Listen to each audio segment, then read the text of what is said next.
If I were to take a pen and give it to a child or give it to an adult and ask him, what is the purpose of this pen? Why was it created? And whether a child or an adult, whether male or female, they will all say things along the lines of, the purpose of a pen is to write. They have a clear idea of the purpose of the pen. So why is it that when I ask, what is the purpose of your creation, that mankind seem to be baffled for an answer?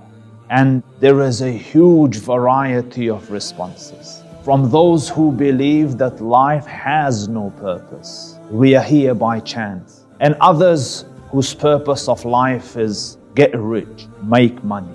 So they spend precious moments of life, night and day, and at times sacrifice friends and families just to amass wealth. And for others it is have a grand time, pub and club and party.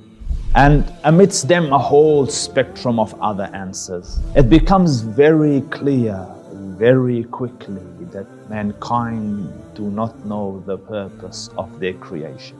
An object as simple as a pen has a purpose. Everything around you has a purpose. You know its purpose. So a machine as sophisticated as the human body, how can that not have a purpose? There's enough data, adequate research to show that those who live lives of purpose live better lives. They live longer lives. They live happier lives. They have better relationships. It is as though you are designed to find your purpose. And the great sadness, you don't know your purpose. Because a machine as sophisticated as this couldn't be around without purpose. Forget about the rest, just look at the human eye. A camera, in essence, at the outside, a pupil that dilates automatically without your command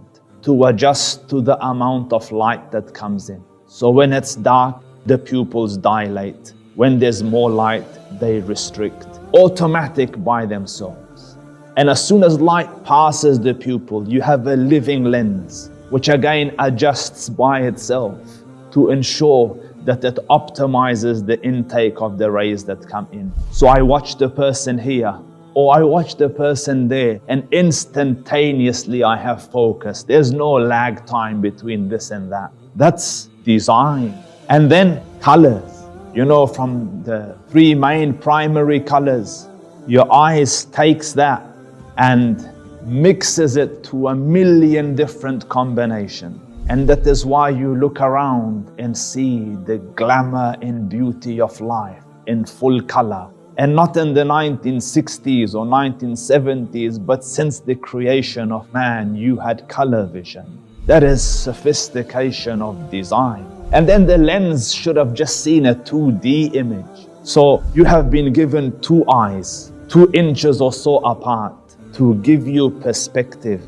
And as the data comes in, you have a processor that synthesizes, analyzes, creates a 3D image in full color to give you a rich, crisp experience of life. That's not an accident. That is sophistication. And just look at the safety mechanisms designed to protect this eye. At the outside, at its surface, you have a film of tears, liquid, especially designed with disinfectants to neutralize any danger if it goes inside, and then automatically washes it out.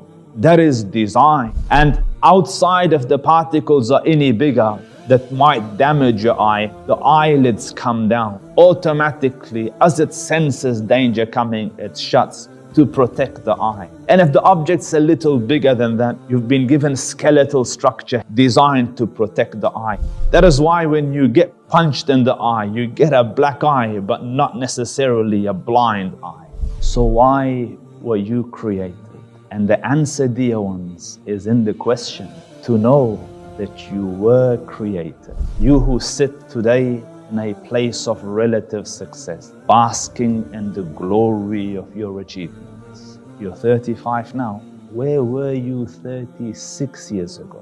Which form did you sign to come here? Which plane did you ride to come here? You came here of no accord of your own. Someone sent you here. Someone created you.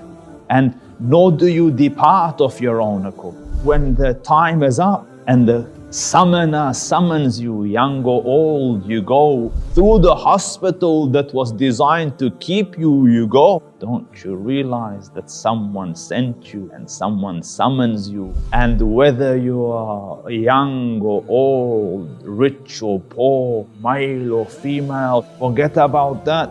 Kings and monarchs get summoned and kings and monarchs leave.